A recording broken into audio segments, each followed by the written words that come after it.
네, 아름다운 찬양으로 하나님께 찬양을 올려주신 우리 친구들에게 정말 감사를 드립니다. 어, 그 혹시 학교 다니기 전에 학교 와서 교회를 처음 다녀온 친구 있을까요? 학교 와서 처음 교회를 가봤다 한 친구 있을까요? 없어요? 전부터 교회를 좀 다녔었나요? 네.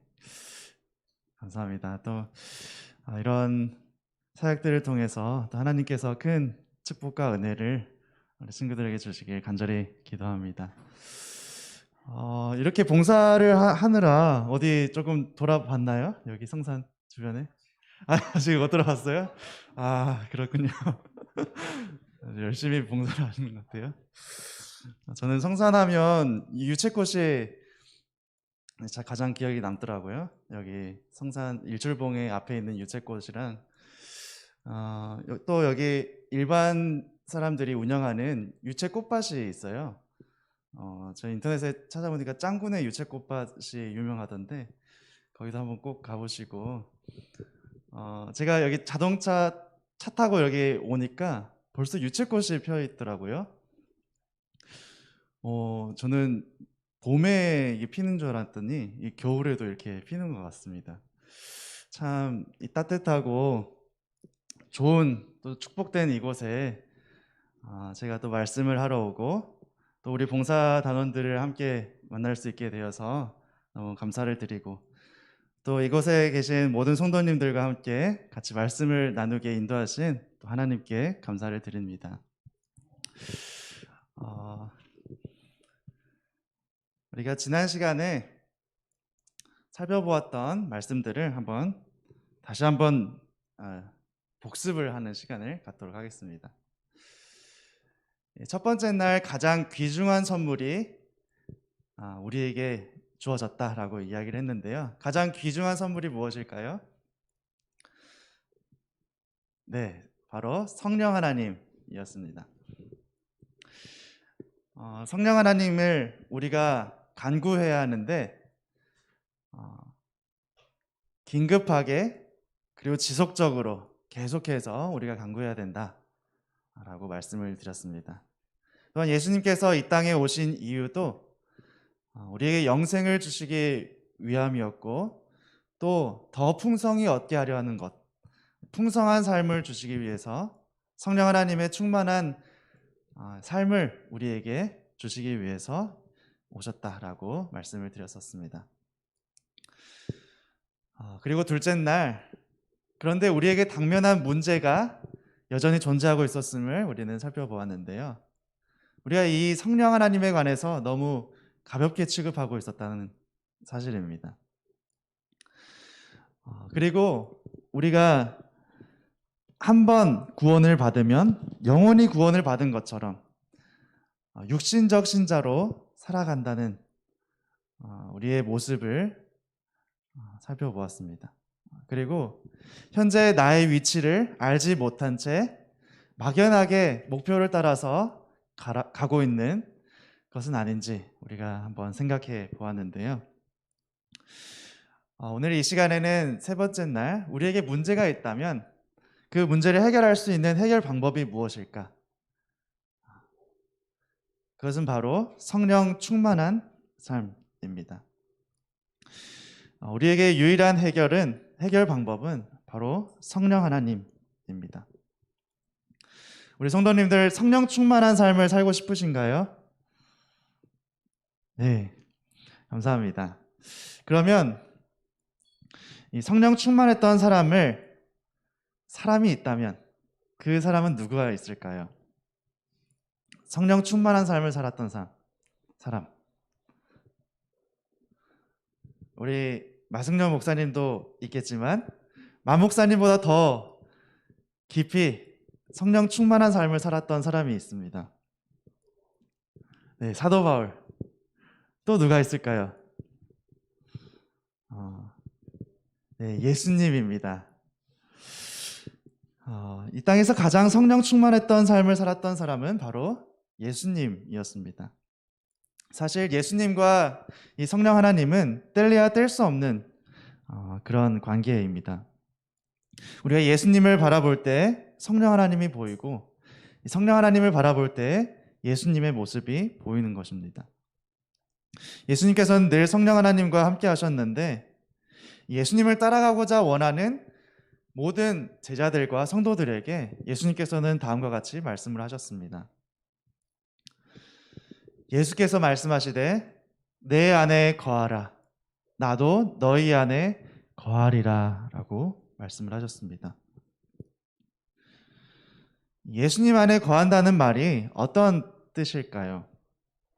이 거한다라는 말은 사람이 일정한 장소에 머물러 산다라는 뜻인데요. 그런데 예수님 안에 거한다라는 말은 어떤 뜻일까요?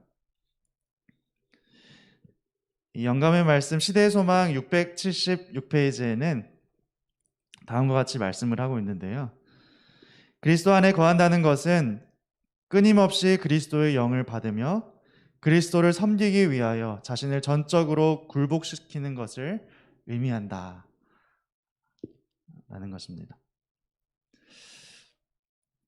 두 가지가 나옵니다. 첫 번째는 끊임없이 그리스도의 영을 받는 것, 즉 끊임없이 성령을 받는 것입니다. 그리고 자신을 전적으로 굴복시키는 것이 바로 그리스도 안에 거한다라는 뜻이라고 우리에게 설명을 하고 있습니다.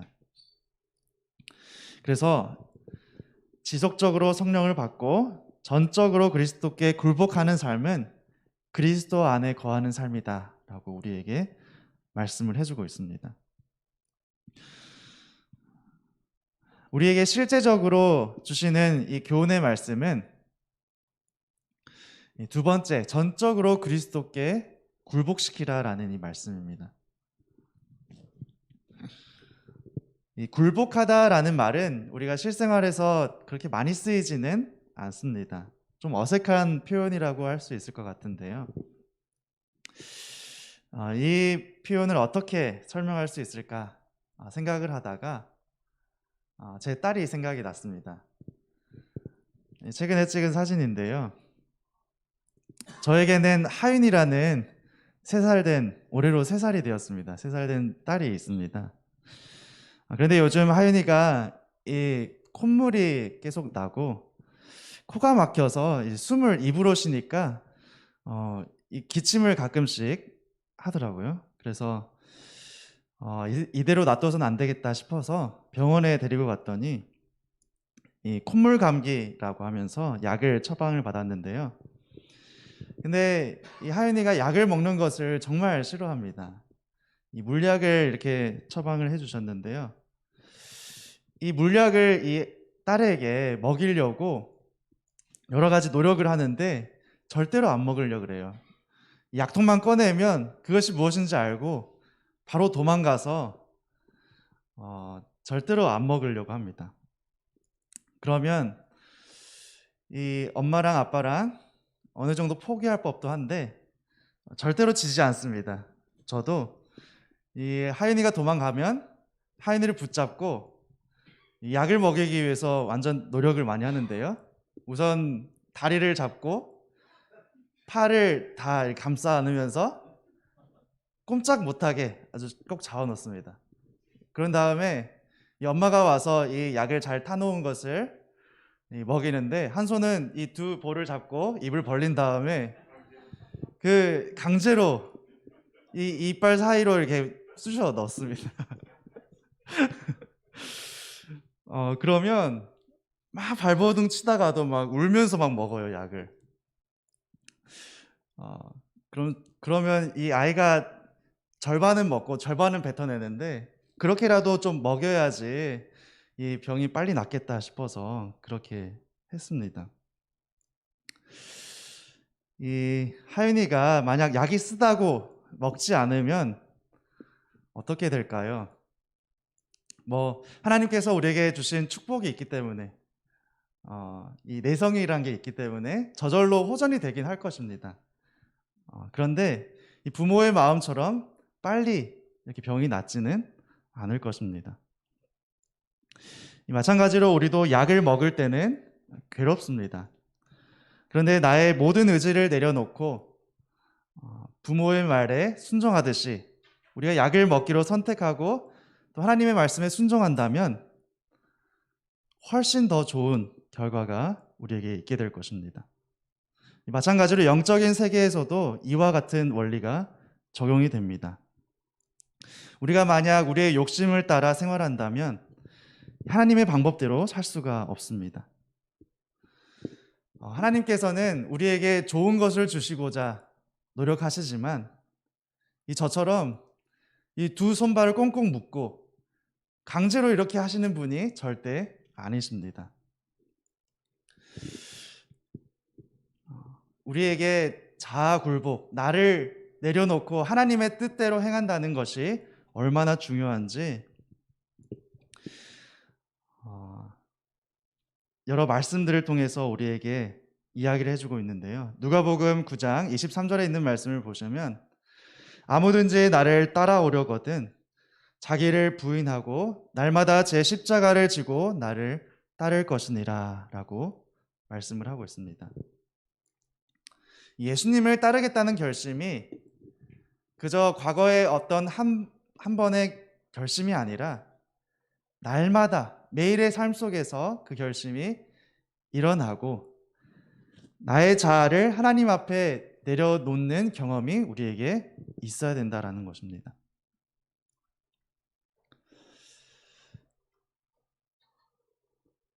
제 딸이 태어났을 때 산후조리원에서 찍은 사진인데요. 새 생명이 태어나면 그 아이가 혼자 살아갈 수는 없습니다. 부모의 혹은 보호자의 도움이 꼭 필요한 상태가 되는데요.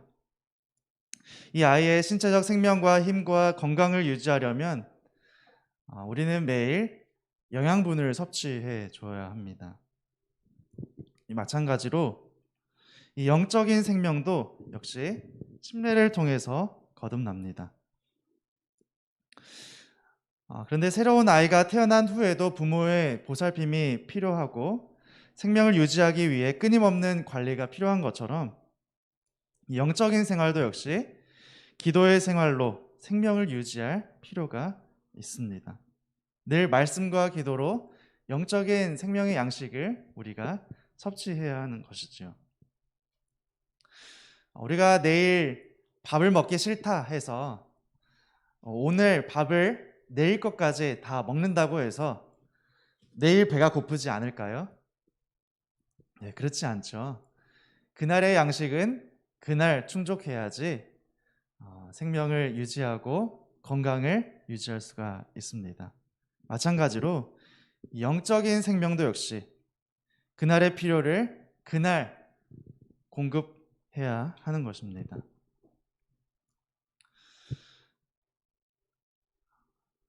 그래서 시대소망 313페이지에는 우리는 한 번에 하루씩 그리스도를 따라갈 것이다. 하나님은 내일의 필요를 오늘 공급하시지는 않는다라고 말씀을 하고 있습니다. 또 리뷰 앤 헤럴드에 있는 그 글귀를 보시면 처음 회심할 때 우리의 헌신이 아무리 철저했을지라도 그 회심의 경험이 매일 새롭게 되풀이되지 않으면 첫 회심이 우리에게 아무런 유익을 줄 수 없다라고 말씀을 하고 있습니다. 이 날마다의 하나님과 교제, 소통이 얼마나 중요한 것인지 우리에게 알려주는 말씀입니다.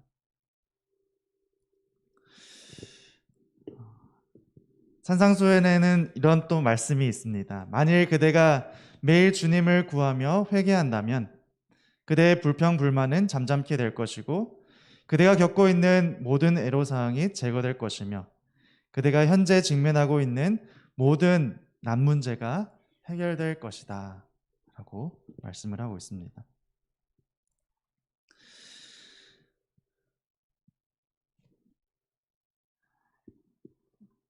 자신을 철저히 굴복시킨 사람들을 통해서 하나님께서 행사하실 어마어마한 그런 영향력에 관해서 이 존 웨슬리 목사는 다음과 같이 말했습니다. 하나님께서는 99%만 헌신한 온 군단의 병력보다 100% 헌신한 한 사람을 통하여 더 위대한 일을 행하실 수 있다라고 말씀을 하셨습니다. 우리가 말씀을 통해서 또 여러 가지 예언하신 구절들을 통해서 전적으로 그리스도께 굴복시키는 것이 얼마나 중요한 것인지 우리가 살펴보았는데요. 그렇다면 이 예수님 안에 거한다는 것, 그것은 전적으로 그리스도께 굴복시키는 것이다라고 말씀을 드렸는데, 이 첫 번째 혹시 기억나시나요? 첫 번째가 뭐였죠? 지속적으로 무엇을 받으라고 말씀을 하셨죠? 네, 지속적으로 성령을 받으라라고 말씀을 하셨습니다. 이 지속적으로 성령을 받으라라는 말씀은 지속적으로 성령 하나님을 구하라라는 말씀입니다. 그런데 우리가 여기서 의문이 들 수 있습니다. 우리가 한 번 성령 하나님을 구하면 됐지, 이 어린아이처럼 계속 달라고 해야지 성령 하나님을 주시는 것일까요?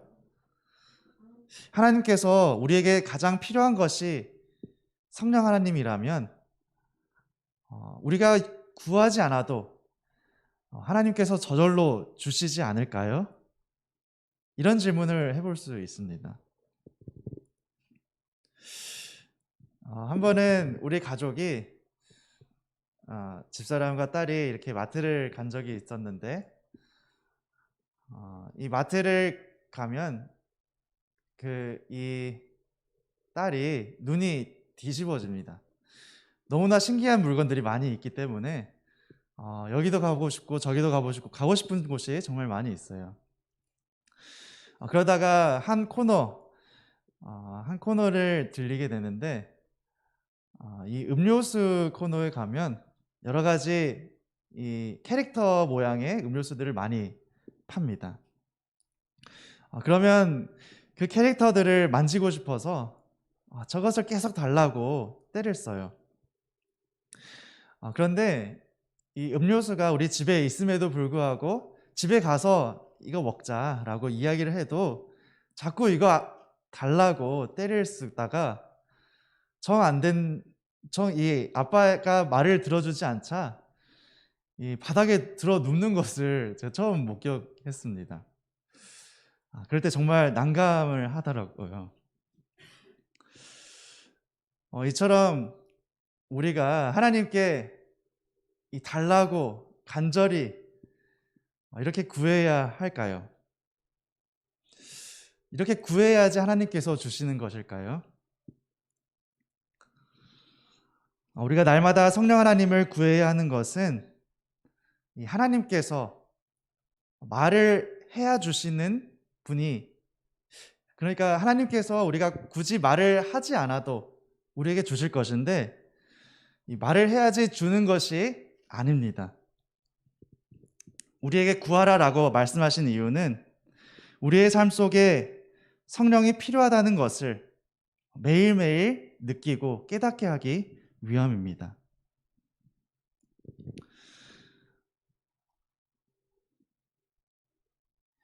이 미국의 복음주의 신학가이자 설교가인 이 토저 목사님은 다음과 같이 말을 했습니다.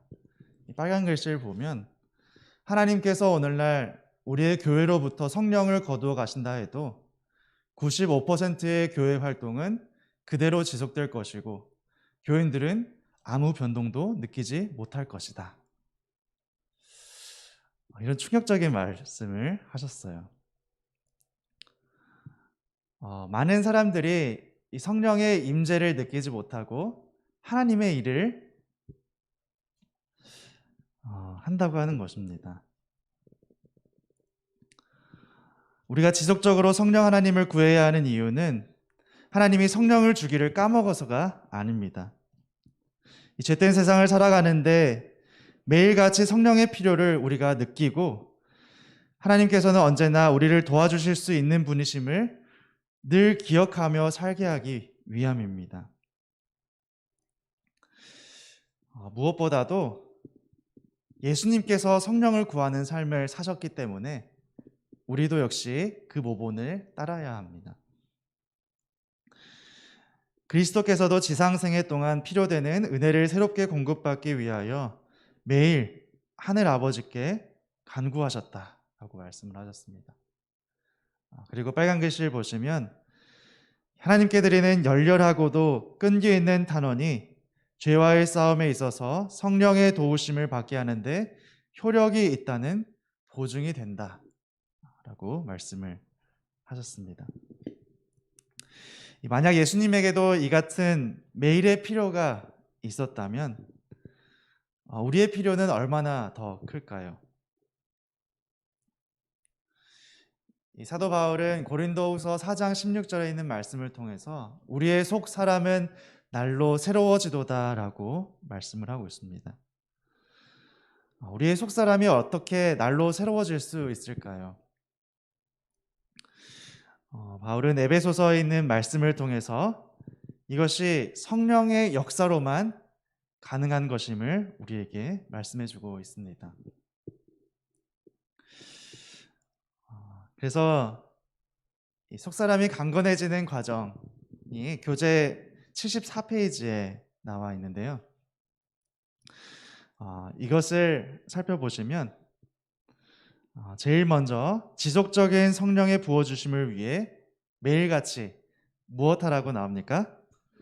네, 기도하라라고 말씀을 합니다. 그 결과로 그리스도께서 우리 안에 거하시게 되고 그리스도께서 그의 영광의 풍성함을 따라 우리 속사람에게 능력을 주신다라고 말씀을 하고 있습니다. 그런데 이 부분에 대해서 참 놀라운 사실을 발견했는데요. 이렇게 교재에서는 우리에게 말씀을 하고 있습니다. 하나님의 권능은 초자연적 힘을 가졌지만 우리에게는 아주 경미하게 임하기에 우리는 그것을 감지하지 못한다라고 하는 것입니다.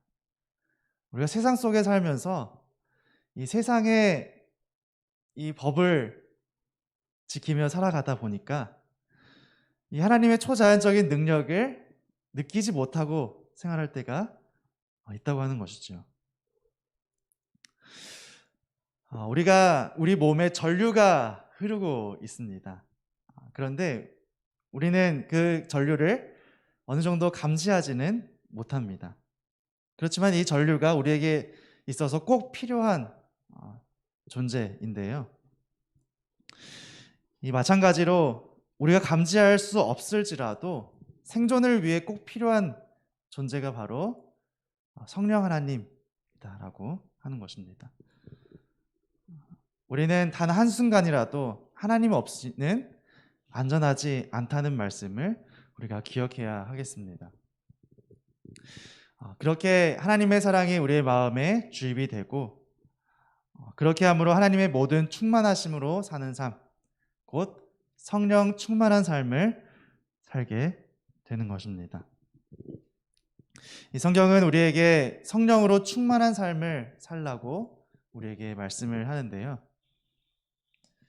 에베소서 5장 18절에 있는 말씀을 보시면 성령으로 충만함을 받으라 라고 말씀을 합니다.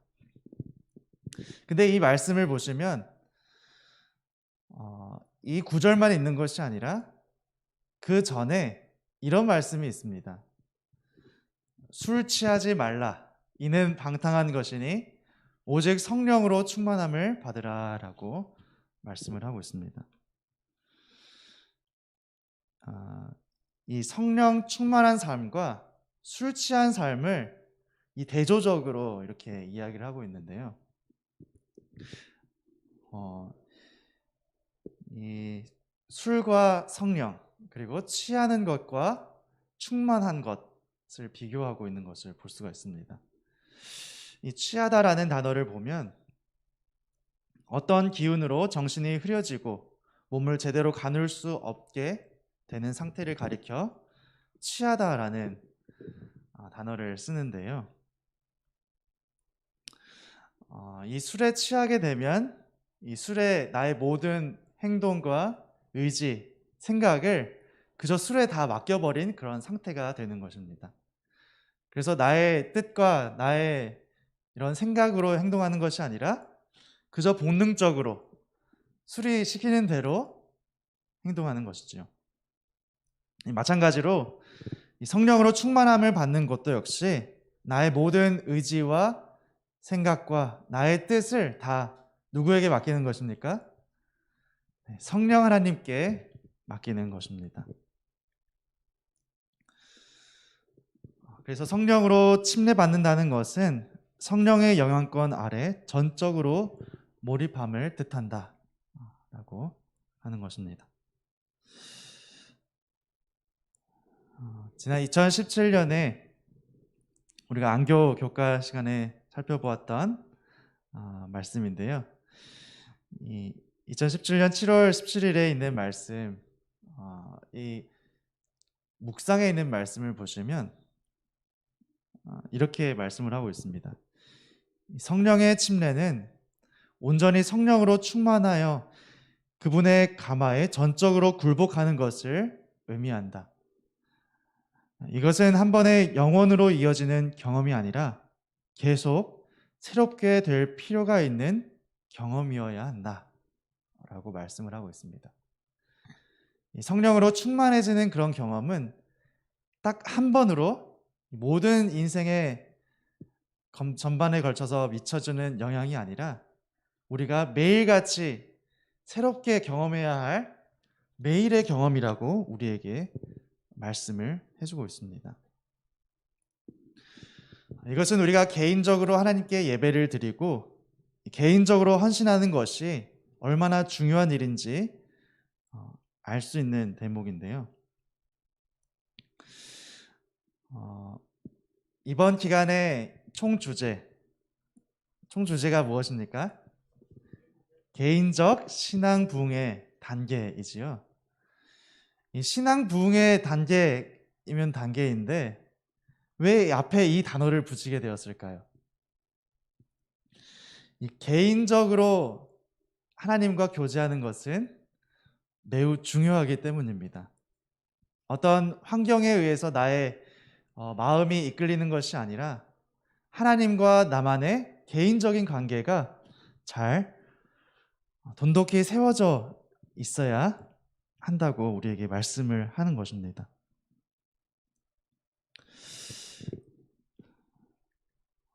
그 중요성은 이 구약의 제사 제도를 통해서도 알 수가 있는데요. 이 한문을 보시면 이 제사라는 단어가 이런 뜻을 가지고 있습니다. 고기, 육, 또 용서, 그리고 하나님.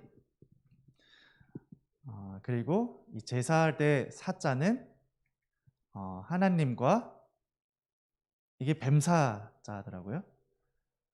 네, 이렇게 이루어져 있는 것을 볼 수가 있는데요. 이 어린 양을 통해서 하나님께 용서를 구하고 또 사자는 하나님께 뱀을 드리는 것이 아니라 이 뱀이 뜻하는 것은 시간으로 해석하면 이것이 9시부터 11시까지 그 아침을 가리키는 시간이라고 합니다. 우리가 12가지 동물을 가리켜 12지 해서 시간대를 정합니다. 그래서 제일 처음 생쥐의 자시는 밤 11시부터 새벽 1시까지, 축시 하면 1시부터 3시까지 이렇게 쭉 가다 보면은 이 뱀의 시간대는 9시부터 11시가 됩니다. 아침 9시부터 11시까지. 그렇다면 이 제사, 지금에 말하면 예배가 바로 이 에스겔 46장 13절에 있는 말씀을 보시면 바로 이 제사라는 뜻에 가장 적합한 가까운 그 의미가 여기에 있는 것을 볼 수가 있습니다. 에스겔 46장 13절에 있는 말씀을 보시면 아침마다 1년 되고 흠없는 어린 양 하나로 번제를 갖추어 나 여호와께 드리라라고 말씀을 하셨습니다.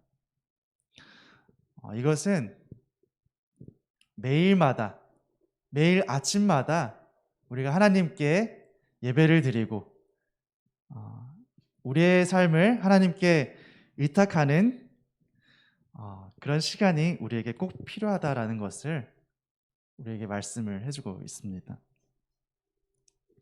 저는 오늘 이 시간을 마무리하면서 오늘 드렸던 말씀을 요약하자면, 우리의 모든 문제의 해결책은 바로 성령 하나님입니다.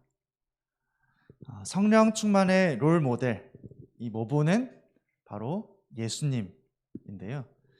예수님께서는 내 안에 거하라 라고 말씀을 하셨습니다.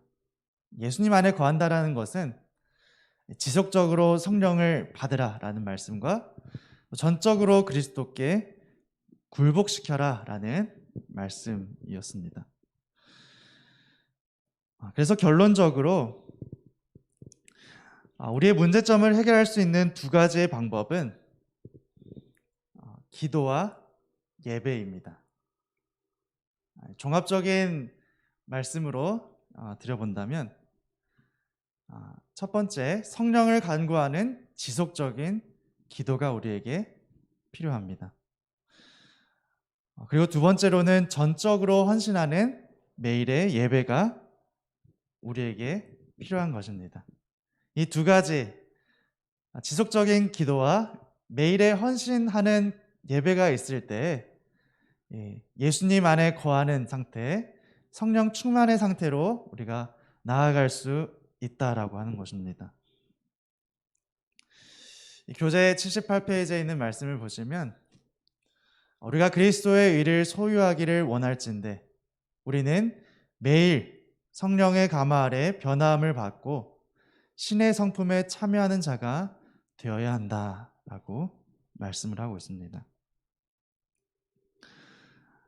우리가 오늘 이 시간에 살펴보았던 이 두 가지 핵심 내용들을 여기서 듣고 그저 한 귀로 흘려보내는 것이 아니라 우리의 삶 속에 잘 적용하게 되시길 간절히 바랍니다. 집에 돌아가셔서도 끊임없이 성령 하나님을 구하는 기도를 잊지 않으시고, 또 하나님과의 개인적으로 헌신하는 그런 예배가 끊이지 않고 그야말로 삶이 예배고 예배가 삶이 되는 우리 모든 우리 성산교회 성도님들이 다 되시길 간절히 바라면서 오늘 말씀을 줄이겠습니다. 오늘 이 시간에도 몇 가지 기도 제목을 가지고 기도를 하도록 하겠습니다.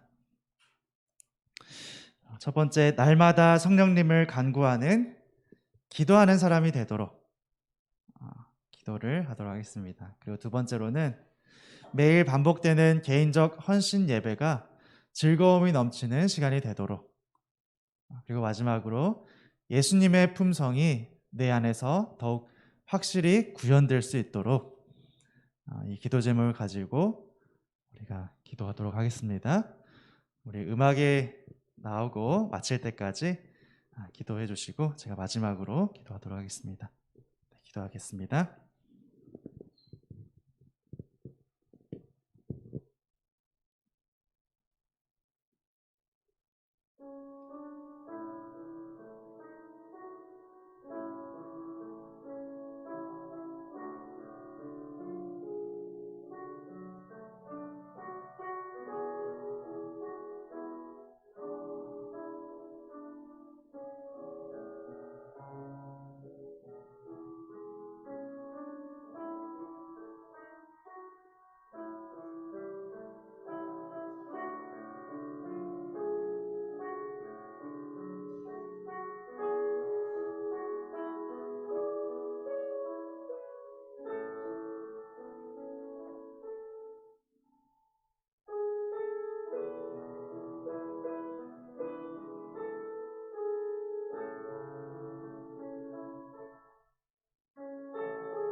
하늘에 계신 우리들의 아버지 하나님, 우리에게 예수님 안에 거할 수 있는 비결, 성령 충만의 비결을 우리에게 알려주시니 그 은혜를 인하여 감사를 드립니다. 주님, 우리는 심히 연약한 죄인입니다. 날마다 주님을 따른다고 고백하면서 매일의 삶 속에서 넘어지고 무너질 때가 많이 있습니다. 주님, 그럴 때마다 우리에게 힘과 능력을 허락하여 주셔서 다시 일어나게 인도하여 주시옵시고 늘 깨어있는 기도로 주님을 구하는 우리 모두가 되게 인도하여 주시옵소서. 또한 신령과 진정으로 드리는 예배가 우리의 매일의 삶 속에 이어지길 간절히 소망합니다. 생활하면서 우리의 삶 속에서 늘 하나님을 바라보며 주님께 영광을 돌리는 주님의 남은 자손으로서의 삶을 잘 살아갈 수 있도록 주님 은혜 내려 주시옵소서. 우리 모두에게 특별히 이 마지막 시대에 성령 충만한 삶을 살고자 결심한 우리 모두에게 주님의 특별한 은혜가 함께하여 주시옵시고 우리의 모든 삶을 통해서 늘 하나님께 영광을 돌리는 귀한 삶이 되게 인도하여 주시옵소서. 돌아가는 발걸음에도 주님께서 함께해 주시옵시고 다시 만날 때까지 주님의 은혜와 사랑이 늘 함께하여 주시옵기를 예수님의 이름으로 간절히 기도드리옵나이다. 아멘.